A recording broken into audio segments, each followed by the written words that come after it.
Sens de la visite, Le monde de l'art dans vos oreilles. un podcast réalisé par Jérémy. Et Lisa Thomas.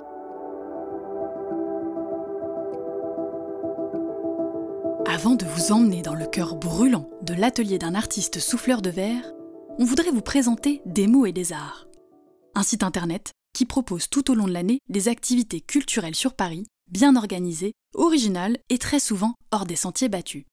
Au programme, visites guidées d'expos, balades thématiques dans la ville ou cours d'histoire de l'art, et toutes les activités sont menées par des historiens de l'art spécialisés et passionnés. Alors, pour profiter de toutes ces activités, suivez-les sur leurs réseaux sociaux et sur leur site internet desmotsdesarts.com pour découvrir par exemple les coulisses du Collège des Bernardins, le théâtre du Châtelet ou participer à un atelier photo sur les hauteurs du Panthéon.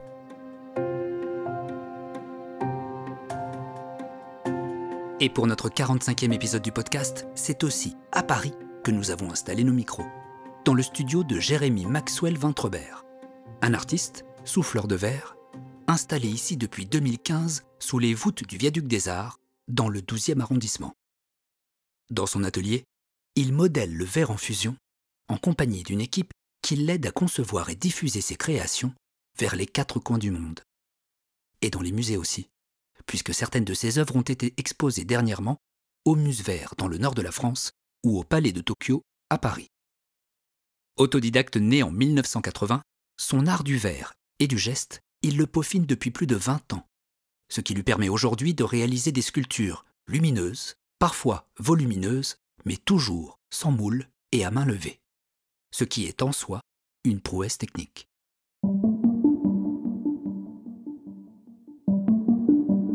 Il faisait froid, dehors, le jour où nous sommes venus rencontrer Jérémy à son atelier. Une fois à l'intérieur, la chaleur rayonnante du four en fusion était donc pour nous la bienvenue. La journée se finissait, l'activité du lieu aussi.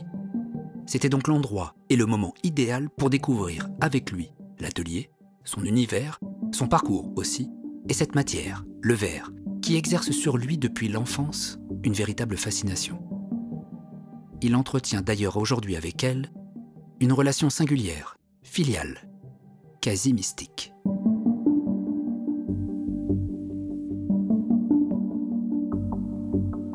Un atelier de souffleur de verre, déjà, est construit autour d'un four de fusion où on va fusionner le sable qu'on transforme en verre.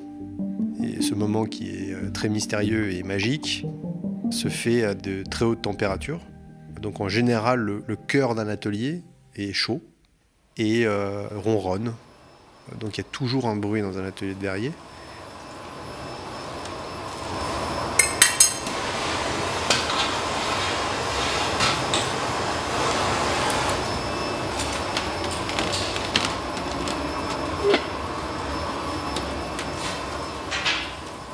Et le four reste allumé 24 heures sur 24, 7 jours sur 7, toute l'année. Évidemment, sauf s'il tombe en panne ou pour des raisons de maintenance, on va l'éteindre. Nous, on l'éteint une fois par an. Et en tout cas pour moi, quand le four est éteint, c'est des moments qui sont toujours un peu compliqués parce qu'un four qui est éteint est comme un four mort. Donc c'est assez difficile pour moi. Il y a une pression permanente quand un four est allumé parce qu'il consomme de l'énergie pour garder une matière vivante. Et du coup, ça nourrit aussi l'obsession de la matière. Dès lors qu'on a une matière vivante et une énergie qui est consommée, on a envie de bosser, quoi. On ne veut pas la laisser comme ça. Et puis c'est de l'or liquide, donc c'est fascinant.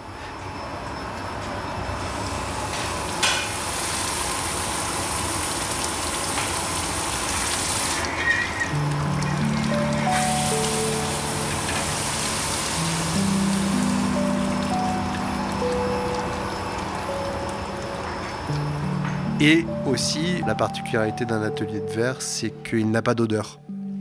La céramique a une odeur, le bois a une odeur, le métal a une odeur. Chez un verrier, ça ne sent rien. Donc c'est assez particulier. Est-ce qu'il y a des règles qu'il faut suivre dans un atelier de souffleur de verre ? Il y a des règles en fait qui ne sont pas écrites au mur, mais qui sont innées dans un apprentissage parce qu'on est face à un danger qui est le feu et une matière qui est à 1200 degrés, donc à 1200 degrés, ça brûle pas la peau, ça la fond. En fait, c'est tellement chaud qu'en contact avec la peau, ça fait aucun bruit.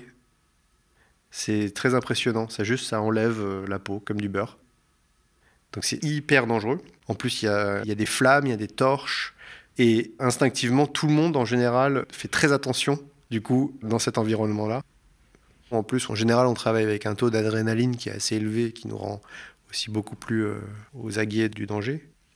Et peut-être, il y a une règle, la personne qui a la canne dans la main a la priorité, par exemple. Parce que quand on souffle du verre, on ne peut pas s'arrêter de bouger. Donc cette personne qui a la canne dans la main a la priorité. Donc les gens qui ne soufflent pas, mais qui font partie de l'équipe, font attention à cette personne-là. Voilà, après, moi j'ai des règles basiques. Quand il y a un accident, il n'y a jamais une pièce qui est plus importante qu'une blessure. Donc s'il y a une blessure ou un accident, on pose tout, on jette une pièce. Parce que le danger peut augmenter de façon exponentielle, comme on est entouré de gaz et de flammes. Un gaffeur ne doit jamais paniquer. Le gaffeur, c'est le chef d'équipe, on va dire. C'est un peu comme un art martial, en fait. Il faut être toujours un peu calme, une espèce de force tranquille. Et ça vient par expérience. Moi, j'ai vu des choses. Ouais, j'ai vu des choses dingues. Ça peut aller très, très vite. Dès qu'on parle de gaz, dès qu'on parle de matière à 1200 degrés, qui est un liquide, de flammes qui font 1 mètre, 1 mètre 20, tout ça dans un espace en général assez petit, parce que même quand on est 5, 6, on travaille dans 30 mètres carrés.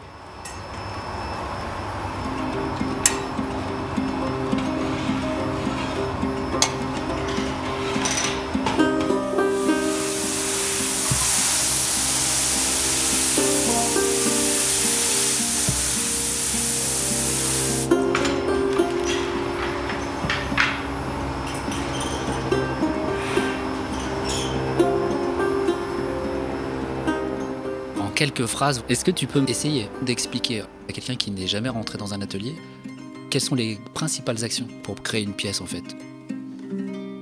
Si on doit visualiser à quoi ressemble du soufflage, c'est un peu comme aller chercher du miel dans un pot de miel avec une cuillère. Une trop petite cuillère, et qu'on veut beaucoup de miel. C'est-à-dire qu'on va dans le miel et hop, on sort la cuillère, mais ça coule, et pour pas que ça coule, on tourne la cuillère. Voilà, c'est la base. C'est-à-dire qu'on va rentrer avec une canne dans un pot. Donc le verre est fusionné dans un énorme pot qui peut ressembler à un pot de miel. Et en plantant la canne dans la matière, en ressortant, si on ne tourne pas, la matière, le verre, coule au sol. Donc pour que le verre ne coule pas, il faut tourner. Et à partir du moment où on tourne, le verre au bout de la canne s'arrondit. Donc là, on a vraiment les bases de soufflage. Et à partir de ce moment-là, on ne va jamais s'arrêter de tourner jusqu'au moment où on a fini la pièce. Donc une fois qu'on commence, on doit aller au bout de la pièce, ce qui est aussi hyper intéressant. On ne peut pas s'arrêter pour réfléchir. Et à partir de ce moment-là, il faut tourner jusqu'au bout. L'effet de tourner, c'est pour contrer la gravité qui tire la matière vers le bas. Donc on a une canne qu'on tourne dans la main, qui est un axe. Et cet axe crée, avec la force centrifuge, une autre gravité, une contre-gravité. Et ce qui va nous donner cette forme ronde au bout de la canne. Et si on veut créer un volume, si on veut augmenter le volume de cette masse qui est au bout de la canne, elle est perforée, elle est creuse. On peut, de l'autre côté de la canne, souffler et injecter de l'air, et ça va gonfler comme un chewing-gum ou comme un ballon, ou ce qu'on veut imaginer, au bout de la canne. Le verre va gonfler, mais tout en tournant. Et si tu veux, je peux aussi te raconter le soufflage de verre d'une autre façon qui ressemble beaucoup plus à la vie. C'est-à-dire que tu vas, avec ta canne, aller chercher une graine de verre dans laquelle tu vas souffler. Tu vas donner une forme et une vie à cette graine qui va pousser au bout de la canne et qui va, pendant qu'elle pousse et pendant que tu lui donnes forme, graduellement refroidir. Et qui, une fois qu'elle aura pris sa forme éternelle, entre guillemets, tu vas créer un petit choc physique et un choc thermique sur la canne et séparer la canne de l'œuvre. Et l'œuvre, maintenant, va aller vivre sa vie. Et cette canne, tout d'un coup, devient le cordon ombilical entre toi et cette graine. Il y a quelque chose qui est très symbolique de la vie quand on souffle. Dans mon écosystème, le verre est vivant. Le verre a une âme, le verre a une conscience, et j'ai une conversation en permanence avec cette matière, qui est là depuis beaucoup plus longtemps que moi. et qui, à mon avis, sait des choses que je ne sais pas. Voilà. J'ai vu l'atelier il y a quelques jours, j'ai vu comment les gars travaillaient. Et en fait, il y a quelque chose qui m'a sauté, pas aux yeux, mais aux oreilles d'ailleurs, c'est les petits mots susurrés. En fait, je ne m'attendais pas à ça. Bon, effectivement, il y a une sorte de chorégraphie, quand la canne elle sort, etc. Les gestes qui sont synchronisés entre les trois souffleurs notamment. Mais surtout, il y avait des petits mots susurrés. Et en plus, ces mots c'est dingue parce que c'est une équipe, c'est un atelier, on fait des choses qui sont très très techniques. Il y a un savoir-faire monstrueux dans cet atelier entre les gens qui ont voyagé dans plein d'ateliers dans le monde. Et c'est un savoir-faire qui existe depuis plus de 6000 ans. Mais c'est un savoir-faire qui est tellement gestuel et tellement abstrait qu'il n'y a pas de mots pour être précis dans ce qu'on fait. Donc si tu entendais les mots qui se disaient, c'est plus chaud, moins chaud, tourne plus vite, un peu moins vite. C'est que ça. Mais c'est dingue quand tu penses à la technicité.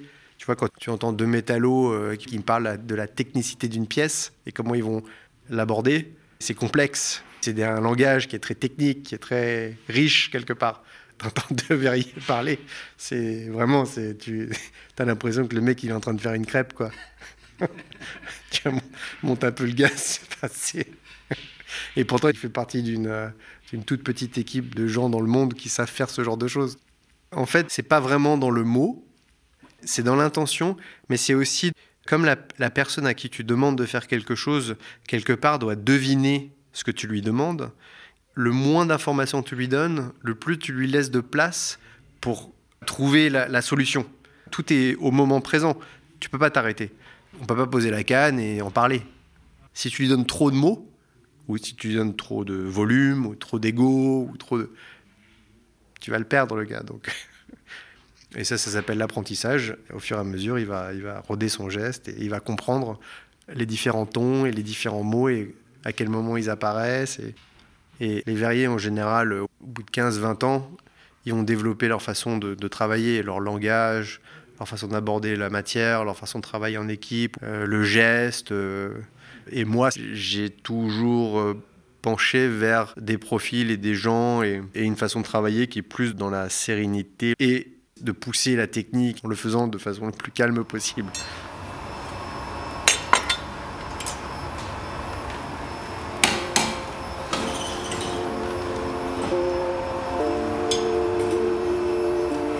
Je suis pas né dedans. Je suis tombé amoureux de son énergie, du verre. J'avais quelque chose à déchiffrer. J'étais pris, mon âme, mon corps, mon cœur, quelque part la créativité qui est un chaos en permanence, qui peut être hyper anxiogène.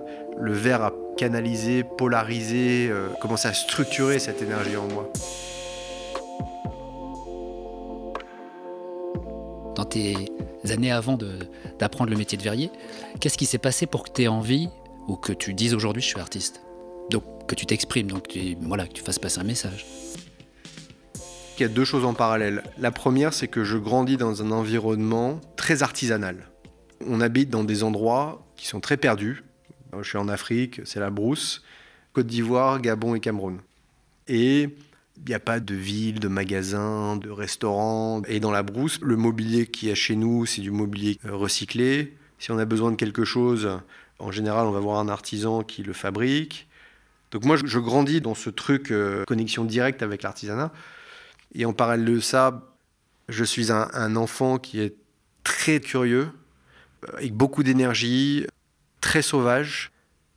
Je pars tout le temps à l'aventure, je disparais tout le temps. Mes parents s'y habituent au bout d'un moment, mais la vie, en fait, me fascine. Les arbres, les araignées, les gens, quand tout marche. Et à l'âge de 5 ans, ma mère ritualise quelque chose de dingue. Elle m'invite dans une cabane dans laquelle elle a mis une table avec un papier et des peintures. Et ce moment-là, ça a été le moment, jusqu'à aujourd'hui, probablement le plus puissant que j'ai jamais vécu. J'ai pris ces peintures, j'en ai foutu partout, et j'ai commencé à étaler la peinture avec mes mains sur le papier, et j'étais pris. Ce moment-là était d'une puissance absolument dingue. Et comme beaucoup de choses dans la vie qu'on fait pour la première fois, Je passe le reste de ma vie à partir de ce moment-là à essayer de retrouver cette sensation et de comprendre surtout ce qui m'est arrivé à ce moment-là. Après ça, j'ai peint, j'ai dessiné, j'ai travaillé la céramique, le bois, le métal, il fallait m'occuper. Mais il s'avère qu'à cet âge de 5 ans, il m'est arrivé autre chose d'incroyable, mais qui est plutôt de l'ordre négatif. Je suis aussi tombé dans une pile de verre. Et je me suis déchiqueté toute la main gauche. Une histoire banale d'enfant. Je cours après mon frère, on jouait. Il y a un verre qui est tombé dans la cuisine, et je tombe et je glisse dedans. Et je me déchiquete toute la main gauche. Ça, c'était ma première douleur. Et c'était aussi le premier moment où un corps étranger rentre dans le mien. Ce corps étranger est transparent, il est d'une douleur absolue. Là, pour le coup, on était dans la brousse. J'ai ma mère qui, avec une pince à épiler, doit extraire chaque morceau. Enfin, c'est des heures de douleur. Et quand tu as 5 ans, c'est quelque chose qui marque. Et après ça, j'avais une curiosité par rapport à ce verre, mais en permanence. C'est-à-dire que tout d'un coup, j'ai remarqué qu'il y avait du verre partout. Les verres de la maison, les verres de la voiture, enfin, voilà. J'étais très fasciné par le verre. Je rendais un peu ma mère dingue. J'essayais tout le temps de fondre du verre quand j'étais plus jeune. Et donc, arrivé à l'âge de 19 ans, je me suis débrouillé pour rentrer dans un atelier de verre. Et là, j'ai vu au bout de la canne, pour la première fois de ma vie, du verre en fusion. C'était presque aussi fort que la première fois que j'ai peint.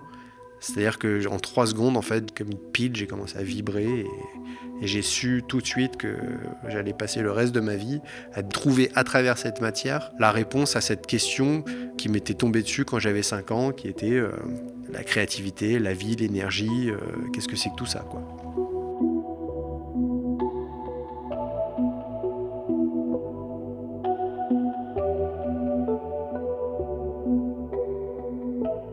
Après, j'ai un parcours personnel qui est assez atypique. J'ai grandi en Afrique. On était très nomades. D'un père français, une mère américaine. Entre 13 et 14 ans, j'ai perdu ma famille. Entre 9 mois et 12 mois, je ne sais plus les dates, mais en gros, je perds toute ma famille. À 13 ans, je suis adopté à Paris comme pupille de la nation et mis sous tutelle. Et là, je vais découvrir l'école, le lycée français. Donc, à l'âge de 18 ans, j'ai mon bac. Et dès que j'ai mon bac, je suis un adulte. Je suis considéré comme un adulte aux yeux de l'État. Je suis libre. Et là, je fais mes sacs et je pars aux États-Unis parce que, comme je suis moitié américain, je vais aller voir à quoi ça ressemble. Je parlais couramment anglais grâce à ma mère. Donc je suis parti aux États-Unis et c'est là-bas que j'ai découvert le soufflage de verre et j'ai passé 10 ans aux États-Unis à faire ma propre route de verre, à m'auto-financer une route en allant d'atelier en atelier, en ayant plein de vies aussi. J'ai travaillé en tant que carrossier, soudeur, moi j'habitais dans la bagnole, une vie assez route en fait.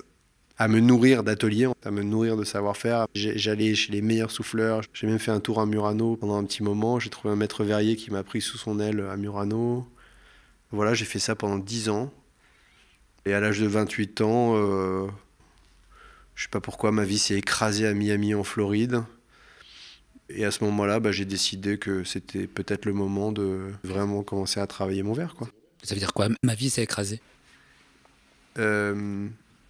À Miami, je me suis retrouvé, j'ai un pote que j'avais rencontré sur ma route qui m'appelle, j'avais 26 ans, et il me dit, voilà, il y a un gars, un espèce de mégalo millionnaire qui ouvre un atelier de verre à Miami, et il cherche quelqu'un pour l'aider à le construire, son atelier. De toute façon, j'avais pas d'attache, donc je vais à Miami, et en gros, je travaille pour ce mec pendant 2 ans. On construit jamais d'atelier de soufflage. Même si je construis des escaliers en acier, je fais des bancs, on commande des fours, et à un moment donné, j'ai un accident de travail, et à ce moment-là, il s'avère que le mec, il n'avait pas d'assurance, il n'avait pas de... Enfin bref. Et je me suis retrouvé du jour au lendemain sans boulot. J'ai dû avoir une opération à une de mes mains, et à l'époque, je ne savais pas, mais j'étais dans l'épicentre de la pandémie des opiacés, on dit en français. Tu sais, les médicaments opiacés, là. Moi, je me suis fait opérer. On m'a fait une prescription d'opiacés très costaud et je suis devenu addict du jour au lendemain et je me suis retrouvé sans boulot, addict et je suis fauché. Voilà. Et en plus de ça, j'ai un accident de voiture, donc c'est ce que j'appelle m'écraser à Miami. Et à ce moment-là, je me dis, bon, c'est peut-être le moment de faire quelque chose de un peu plus productif avec sa vie. Non, en fait, ce qui s'est passé, c'est que pour être très transparent, j'étais au bord du suicide. J'avais tout perdu, ma famille, mon machin, enfin bref, j'avais 27-28 ans. Et à ce moment-là, en fait, mon téléphone a sonné et c'est une cousine qui m'appelle pour me dire qu'elle est enceinte. Et c'est assez bizarre d'ailleurs qu'elle m'appelle pour me dire qu'elle est enceinte. Et pour la première fois de ma vie, on m'apporte le symbole de la vie. Moi, jusque-là, j'avais connu que la mort. Donc, il y a un être humain qui va naître. Et donc, il y a un truc génétique, je pense. Parce que comme c'est ma cousine, il y a la continuité. Et en fait, au lieu de me foutre par la fenêtre, j'ai fait mes sacs, je suis revenu à Paris.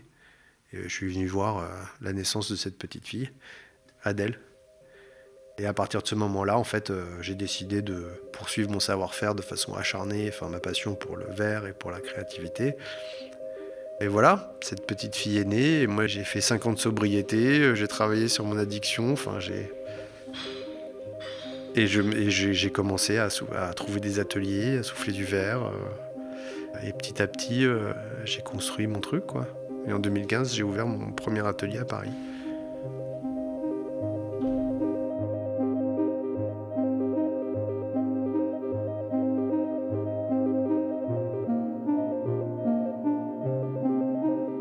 Donc, dans ce joyeux bordel qui est ma vie, en fait, à travers le soufflage de verre, je découvre l'univers.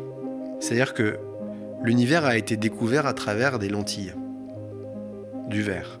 Galilée, la première fois qu'il voit les reliefs de la Lune, c'est parce qu'il va poncer une petite lentille en verre de x3 à x20. Il la met dans un tube, il regarde la Lune, il voit les reliefs, bam. La conscience collective découvre les planètes. Et à l'inverse, le microscope, on va découvrir ce qu'on appelle des microbes. Et grâce à cette découverte, on va inventer la pénicilline et on va sauver des millions de vies du jour au lendemain. Donc ces deux choses-là, le microscope et le télescope, sont des choses primordiales dans l'évolution humaine.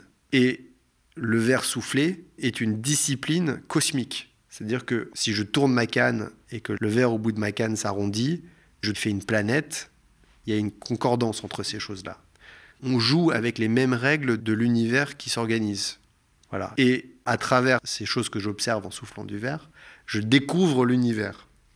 Et donc, à partir de ce moment-là, se dessine devant moi le travail que j'ai entamé depuis maintenant 4-5 ans, c'est de raconter l'histoire de l'univers à travers des chapitres, à travers des expositions et à travers le verre. Et donc, je fais une première installation, exposition dans un entrepôt qui s'appelle Prologue The Beginning, où j'établis les 3 ingrédients nécessaires à fabriquer un univers avant le Big Bang. Après, je fais chapitre 1 qui s'appelle Adèle, qui est hommage à la lumière, parce que la lumière arrive avant la matière dans l'histoire de l'univers. Et pendant que je suis en train d'assembler cette exposition, je raconte l'histoire d'Adèle justement à un pote. Et à la fin, je lui dis, Adèle, c'est ma lumière. Ça a été un moment de lumière dans ma vie. Et là, j'ai le titre de mon exposition. Et en fait, je veux remercier Adèle de sa vie. Et j'ai l'honneur, le dernier jour de l'exposition, d'inviter Adèle et du coup de lui montrer l'exposition et de lui raconter l'histoire de sa naissance par rapport à ma vie et l'impact qu'elle a eu sur ma vie. Et voilà. Et qu'est-ce qu'elle a pensé de l'exposition ? Alors Adèle, c'est un être magique qui est né dyspraxique. Donc elle a un langage corporel qui est atypique, on va dire, et une façon de s'exprimer qui est aussi assez atypique, mais c'est un être très lumineux. Et donc au bout d'1 heure d'explication, elle ouvre ses bras, elle me dit « T'es génial », elle me prend dans ses bras. Et voilà, ça s'est fini là. C'était voilà, un des plus beaux moments dans ma carrière de création, je pense.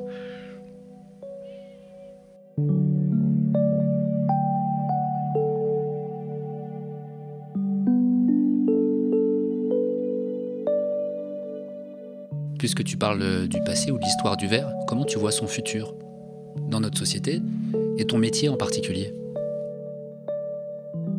Certaines personnes dans le monde scientifique acceptent qu'on est dans l'âge du verre. Parce que justement, le verre est quelque chose, d'un point de vue scientifique, qui aujourd'hui nous libère encore de notre passé. Le dernier télescope qui a été envoyé, le James Webb, c'est des panneaux en verre. Et au tout début, les mecs qui faisaient les télescopes devaient travailler avec des artisans verriers pour faire des verres très purs, concaves avec les bons angles et tout ça. C'était des techniques absolument dingues. Internet, l'information, la révolution de tout ça, c'est la fibre optique. C'est du verre. C'est des filaments de verre dans des gaines. C'est du verre. Mais c'est ce que j'adore avec le verre. C'est la matière toute puissante, mais d'une humilité absolue. On n'y pense jamais. Et pourtant, c'est une matière qui a sauvé des millions de vies, qui nous a fait pousser notre conscience, qui continue à le faire. Je pense qu'on a encore beaucoup de choses à découvrir par rapport à la matière. Donc le verre a encore beaucoup de choses à nous apprendre d'un point de vue scientifique.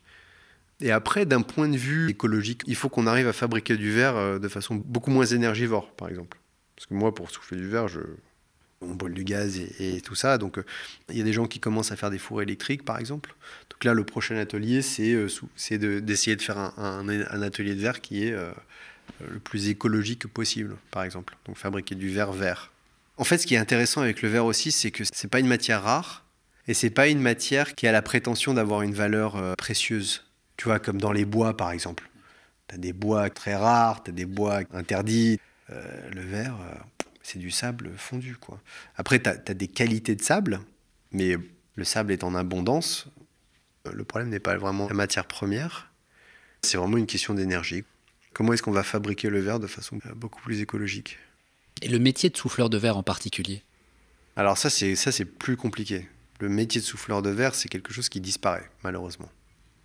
Ce qui est beaucoup plus triste, c'est la structure qui maintient le soufflage qui, elle, est vraiment en train de disparaître. C'est-à-dire que les gens qui fabriquent des fours de fusion, comme il y a moins de verriers, comme il y a moins d'ateliers, il y a moins de gens pour leur fabriquer. Enfin, il n'y a pas de business, quoi.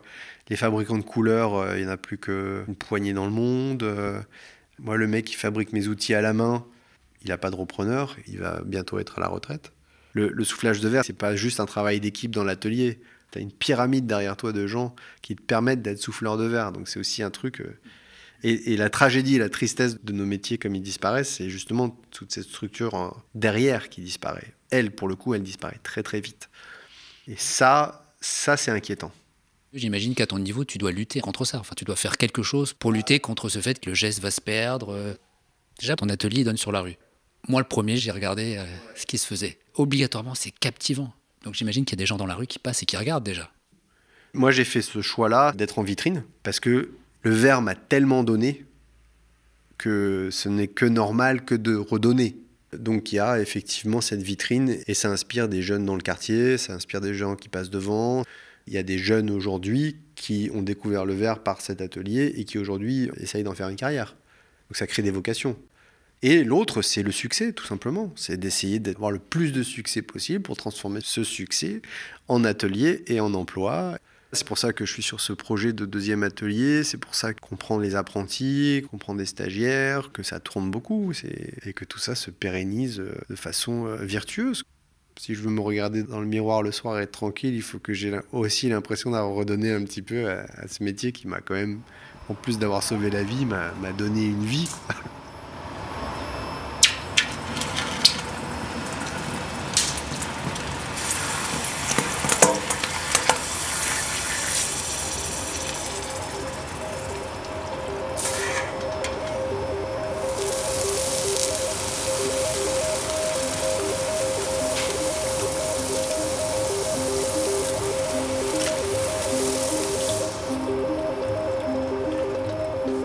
L'écosystème dans lequel le verre existe, en fusion, c'est 1200 degrés. Très peu de choses physiques résistent à cette température-là. Le verre, par contre, à cette température-là, prend vie. Et l'idée que cette matière, avec beaucoup d'énergie, c'est la seule matière qui reste et qui, en plus, prend vie, me raconte énormément de choses par rapport à ce qu'elle est. Le verre, c'est une des matières les plus denses dans notre univers à nous. Le poids au centimètre cube, pas d'autres matières qui peuvent être compressées plus que ça. Et aussi assez fascinant, parce qu'elle est transparente et a l'air complètement volatile et légère au bout d'une canne. Et sa luminosité fait que presque elle s'envole. Mais non, en fait, ça pèse le poids d'un âne mort. Ça te brûle, ça griffe. Donc, si je veux pousser mon exigence à moi, je la calque sur cette matière tous les jours, qui est intransigeante, qui est exigeante au plus haut point. J'ai l'impression que quand tu parles du verre, quand tu le décris, tu parles beaucoup de toi. Ouais, c'est la grande question. Est-ce que j'ai rencontré quelque chose qui me ressemble ? Est-ce que j'ai rencontré quelque chose qui m'a construit comme ça ? Est-ce que je modélise le verre ou est-ce que je suis en train d'être modélisé par le verre ?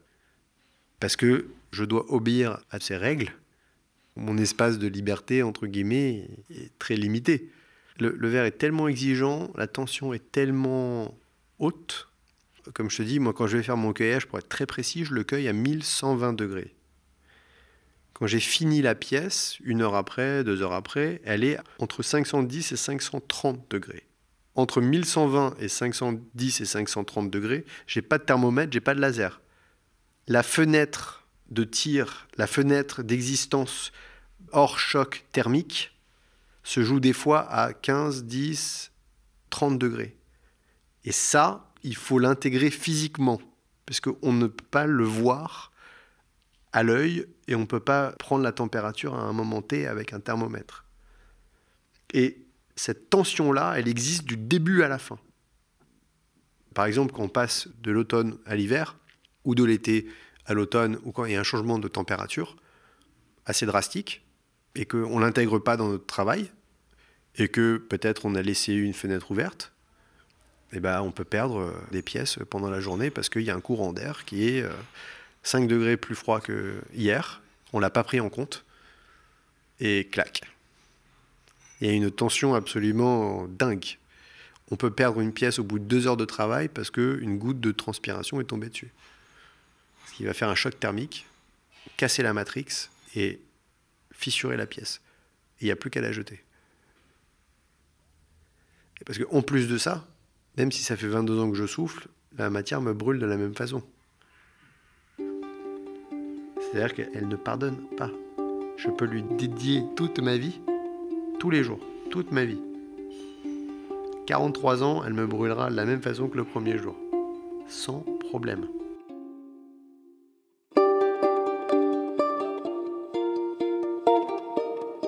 Si vous aussi, comme les enfants du quartier, vous voulez apercevoir au travers de la vitrine de l'atelier des souffleurs de verre en pleine action, tournant au bout d'une canne une larme de verre en fusion, voici son adresse.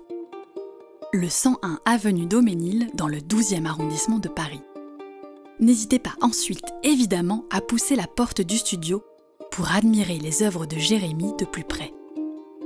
Toutes les actualités et les créations du studio, vous pouvez les retrouver sur leurs réseaux sociaux et sur le site jmw-studio.com. Pour ne pas rater le prochain épisode, abonnez-vous à ce podcast sur votre plateforme d'écoute préférée et suivez-nous sur nos réseaux sociaux Instagram, Facebook et Twitter. À très vite pour de nouvelles histoires de l'art.